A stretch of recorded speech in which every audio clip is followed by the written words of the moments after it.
فين اللحمة؟ ده دهن وعظم. أكيد شفتوا الفيديو بتاع الست دي. انا ما بشحتش دي تاكلها انا مش راضيه فيه وهترجع. بعد ما حد بعت لها كيس لحمة أضحية، الست اتضايقت جدا وطلعت تشتكي، والفيديو قلب وصل لإثارة جدل كبيرة جدا بالناس بتقول هي عندها حق وناس بتقول مش من حقها.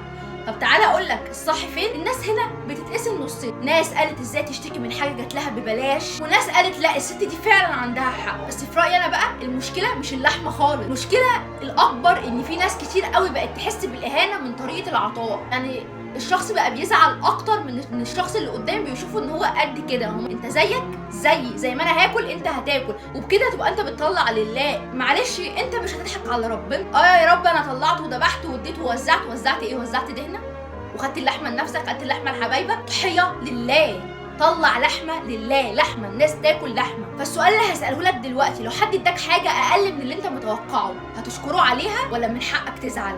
انا عايز اسمع راي الناس.